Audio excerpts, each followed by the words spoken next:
Happy Book of Boba Fett day to every single one of you guys. It's time to dive into this new episode, Chapter 4, in full spoiler details. But the most important part about this every week is getting your guys' thoughts, your theories to what might be happening in the later episodes and as well and just in general in this episode. So make sure again to hit that like and subscribe button because I will be one of your big places to come and talk this episode, as well as again leave your guys' comments, theories. Overall, let's jump into this episode. Absolutely hands down my favorite episode so far, even though I still have some minor issues with the show, which we'll talk about towards the end of this. I just want to say my theory flat out before I even completely forget about it, which I'm pretty sure I'm going to completely forget to talk about other things. But that Mandalorian cue towards the end of the episode where she says we gotta hire some muscle. Din is definitely coming in. My boy, he's definitely coming in on the next episode. We know it. Who else will they hire? Maybe Bo-Katan shows up. Maybe some of the other bounty hunters that we knew back from Empire Strikes Back. Maybe even Cad Bane. You guys know I've been saying this, my boy Cad Bane. I want him back. I know him and Boba Fett kind of have a rivalry, so maybe that won't go in that direction. But I think next episode's going to finally establish kind of more stuff. Bring in some more iconic characters, especially Din. He is going to be that big muscle. The war is coming. And flat out, again, this was my favorite episode so far for the Book of Boba Fett. I've really liked the show up to this point. This was the first episode, though, that I walked away and I was like, damn, I loved that. I loved that episode to pieces. Maybe I'll be in the minority, but I'm actually finally starting to really love it all.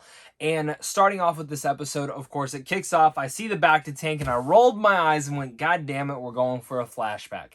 And a majority of this episode, around 30 to 35 minutes, was all flashbacks.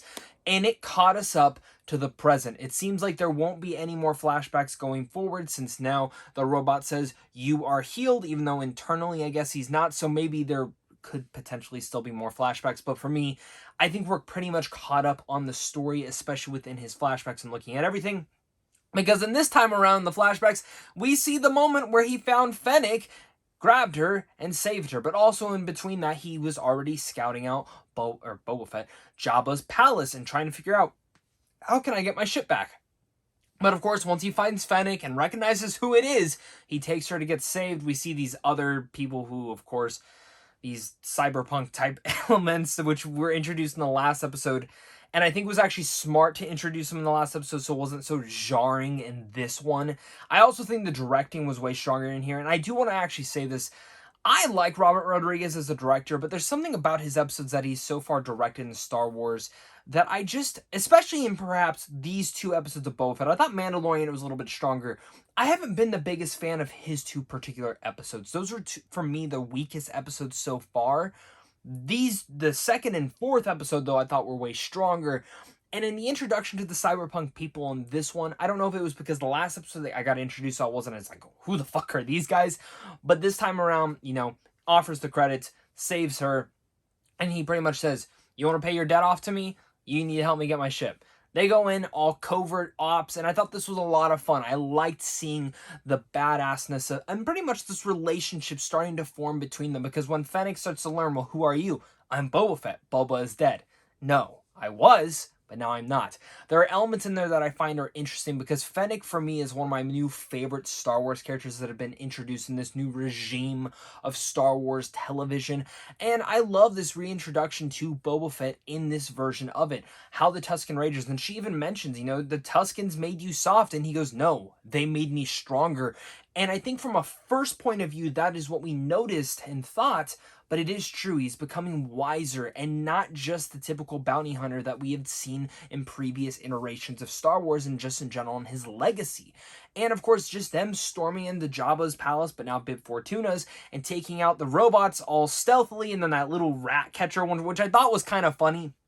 Very much reminded me of certain Clone Wars era type stuff, but it was fun. He ends up just turning himself off. They go in, take out the Gamorrean guards, and absolutely wreck shop, especially Fennec doing this as he's getting the ship all started, and they blast off, which I already know there's going to be people in the comment section talking about this. Yes, we've already known that they were going to change the name for Boba Fett's ship from Slave One to Fire Spray, I think, and he mentions it in here that he says the Fire Spray ship. Now, I don't really have any thoughts to that. I was just kind of like, oh, cool. They called it the fire spray. Now, if that was never announced, I probably wouldn't have even caught on to that. But the fact that it was, it's fine. It's whatever. I don't really care. But I just love the design of Boba Fett's ship, and I'm happy to see that it's still badass, because when they take off, Fennec decides to stay with them. And she's along for the ride at this point. I think this is where her relationship starts to learn that maybe this is my place to be. And I do love this because, of course, we're like, well, who's he going to score this settle first? And, of course, we see the riders on their bikes, and I'm like, yep. And then you see the ship slowly panning, and boom, boom, boom, boom, boom, killing everyone. It was freaking awesome. That was an amazing shot. I love that. Then, of course, he goes to the Sarlacc pit, and he wants to find his armor. And we all knew the Sarlacc pit was going to grab onto it, but it was awesome how Fennec grabbed it. The bomb slid under. Boom. Destroys the Sarlacc pit. We already knew his armor wasn't going to be in there, because we knew at this point in time, at least I thought it would be with Cobb Vanth. But since it had been a couple years later, this actually becomes very interesting to see, because now we know that it has spanned years with him with the Tusken Raiders. And I do wish within The Mandalorian and also the Book of Boba Fett, the spanning of years was a little bit more obvious to they're assumed, but they're never really much dove into. And Mandalorian had the same thing for me, where when I was reading certain things, finding out that it had been months that he was with Grogu, I was kind of shocked.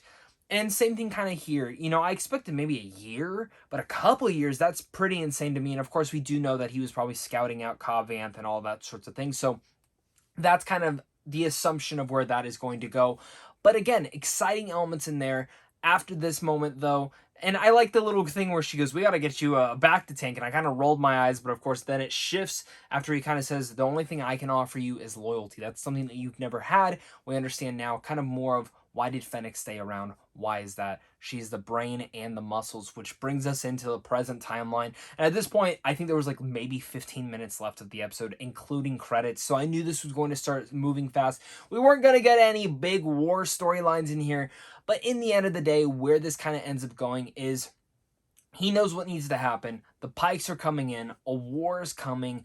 And where might this go? Now, bringing in, we see this kind of like table of other people who have districts, and he's pretty much saying, welcome, welcome, like pretty much introducing himself. This is what I want to happen. This is what I want to do, and trying to make deals with them. But the biggest thing he just wants is neutrality. He doesn't want them joining the Pikes and going up against him. And I love at first, like, they're like, why should we do this? And then the Rancor is just going all crazy underneath, which we all know he's going to ride that in the battle, which is going to be fucking awesome. But I love that moment, and I love how they're just like, yes. And he knows how to speak to them. He knows how this all works. But also in the middle of all this, before this moment, which I almost spaced on and forgot, was he goes to that same bar that we have seen multiple times. I do kind of wish that we would see a different set. I don't know if it was because of COVID or anything of that nature with filming, but it is kind of weird that this is like the one location they keep going to on Mos Eisley. But Chrysanthemum, he's there. The Wookiee that we love, the gladiator Wookiee. And we see him getting pissed watching these people win, and he just rips one. He beats the shit out of all of them. The owner of the place comes in, and he still rips off the goddamn guy's arm. But Boba Fett offers him a deal, which that's what I was hoping would have happened last week, personally. But I'm happy to see that, you know, he's offered the job. I'm assuming Chrysanthemum stays with him, and this is going to be awesome to see how gladiator style he goes. And I think this is just, again, building that muscle, building that army, who is going to take on the Pikes. And I've already said kind of my theory on that. I definitely think after hearing that musical cue of The Mandalorian, which I also got to give a shout out, easily the best week for the score. Yeah, I love Boba's theme, but there was a couple different iterations of his theme in here that really worked. But once I heard that cue of The Mandalorian, I'm like, yep, Din's coming in next week.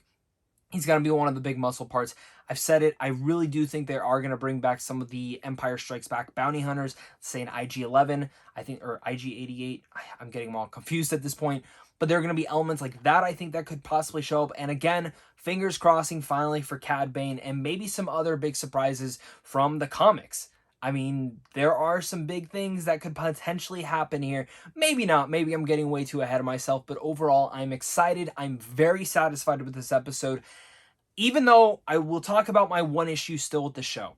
I fully believe the flashbacks should have been the major part of the upfront of these episodes first. And I think it should have been like Boba telling a story or something of that nature. And then the middle of the season, or maybe even the third episode, finally swings us into the present.